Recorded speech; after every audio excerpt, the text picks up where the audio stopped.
Hi, in this tutorial I have been asked to show how you raise the window sash upwards when you come to the problem where you have replaced the window lock with a new window lock and the cams are too long. The standard size is around about 8-9mm. Old window locks could have had 6mm. So when you close the sash over, the cam is actually hitting on the frame. So I'm just going to show you quickly the way that we do it. This is not easy if it's a window upstairs or hard to access, so you might actually have to bring the sash inside the house to adjust the hinge the way I'm going to show you here.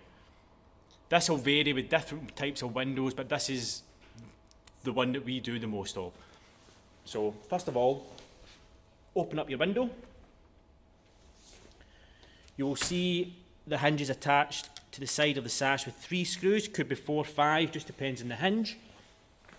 There is a screw that is the main fixing screw, so you will remove that one. The other screws are in an oval to allow some adjustment. So what we do is we just mark on the hinge a little line, line it up on the plastic. You need to raise the sash upwards. So just say 2mm, so you just measure over 2mm, put a new little line. That's probably more like 3, but we'll run with it. So then undo the other fixing screws. You don't need to take these completely out, just to give enough adjustment. That's your old line.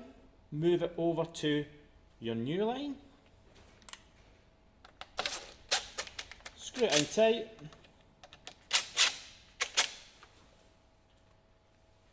Put your new fixing screw in.